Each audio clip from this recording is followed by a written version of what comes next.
అందరికీ నమస్కారం. నేను మీ సుజాత. మజ్జిగ పచ్చిమిరపకాయలు ఏ విధంగా తయారు చేయాలో చూద్దాం. ఈ మజ్జిగ పచ్చిమిరపకాయలు పప్పుతో ఏ రెసిపీ చేసినా సరే, పప్పు, సాంబార్, రసం, పప్పుచారు, ఇలా పప్పుతో ఏం చేసినా మనం ఈ మజ్జిగ పచ్చిమిరపకాయలతో తింటే కనుక కాంబినేషన్ సూపర్గా ఉంటుంది.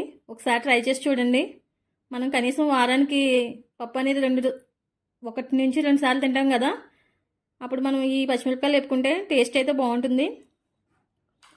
మనం బయట కొనుక్కునే మజ్జిగ పచ్చిమిరపకాయలు కన్నా ఇంట్లో తయారు చేసుకుంటే టేస్టీగా ఉంటాయి. మనకి మనీ కూడా సేవ్ అవుతుంది. ముందుగా ఈ మజ్జిగ పచ్చిమిరపకాయలు తయారు చేయడానికి నేనైతే 1 లీటర్ పెరుగు ఈవినింగ్ టైం ఇలా తోడుపెట్టేశాను.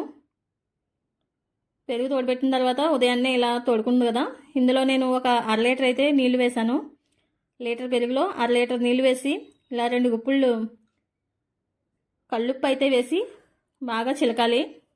మీకు సాల్ట్ అయితే 50 గ్రాములు వేసుకోండి, సరిపోతుంది. ఇలా వేసేసిన తర్వాత ఒకసారి బాగా ఆ కల్లుప్పు అంతా కూడా కరిగేలాగా ఒక చల్లకావతో చిలకాలి. మొత్తం పెరుగు అనేది లేకుండా మజ్జిగ అయిపోవాలి, ఇంకా అంత బాగా అవ్వాలి. ఈ విధంగా మొత్తం చిలికేయండి. మా పాప చూడండి బాగా చిలుకుతుంది కదా. మొత్తం ఇలా మొత్తం అంతా కూడా మజ్జిగ అయిపోవాలి, అంత బాగా చిలకాలి. ఇప్పుడు మనం మజ్జిగ పచ్చిమిరపకాయలకి కావాల్సిన పచ్చిమిరపకాయలు అయితే గుల్లగా ఉండి ఇలా ఉంటాయి. ఇవి ఎక్కువగా సమ్మర్లోనే ఉంటాయి. పచ్చిమిర్చి అనేది గుల్లగా ఉండాలి.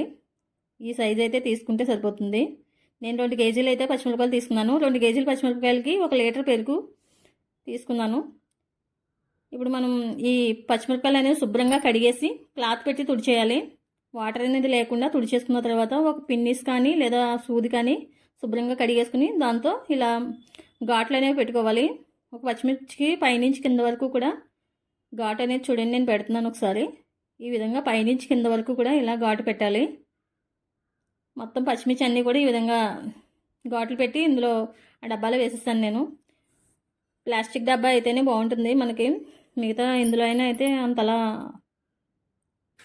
ఉండదు, లేకపోతే జాడీ అయినా పర్వాలేదు. ఇప్పుడు నేను ఈ మజ్జిగ అంతటిని కూడా ఈ పచ్చిమిర్చిలో వేసేసుకుంటున్నాను. ఇలా వేసేసి ఒకసారి మొత్తం పైకి కిందకి అంతా కూడా చేయి పెట్టి కలిపేసుకోండి. మీకు కుదరకపోతే కనుక డబ్బా పైన మూత పెట్టేసి ఒకసారి నేను చూపించిన విధంగా పైకి కిందకి కుదపాలి. ఈరోజు సాయంత్రం కనుక మనం ఇలా వేసుకున్నామంటే మన్నాడు ఒక రోజు అంతా కూడా అలా మజ్జిగలో ఉంచేయాలి. మళ్ళీ మన్నాడు మధ్యాహ్నం ఒకసారి అన్నీ కూడా ఒకసారి కలపాలి. పైకి కిందకి కలిపితే ఈ మజ్జిగ అనేది ఈ పచ్చిమిరపకాయలకి బాగా పట్టి ఊరుతాయి. ఇప్పుడు 3వ రోజు ఉదయాన్నే ఇలాగా ఒక కవర్ పెట్టి మేడపైన, అంటే మంచి ఎండ ఉన్నప్పుడు ఇలా వేసుకోండి. ఒక్కొక్కటి విడివిడిగా మజ్జిగ అనేది రాకుండా పచ్చిమిరపకాయలు ఇలా ఎండబెట్టాలి.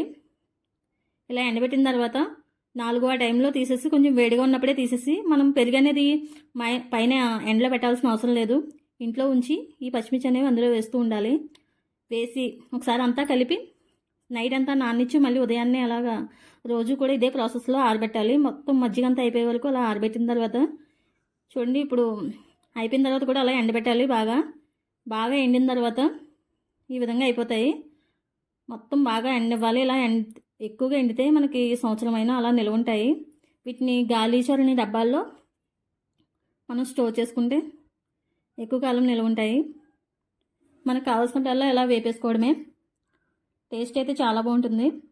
మీకు ఒక 3 నెలలకు ఒకసారి ఎండలో పెట్టుకుంటే మీకు అలా కలర్ అనేది చేంజ్ అవ్వకుండా ఫ్రెష్గా ఉంటాయి.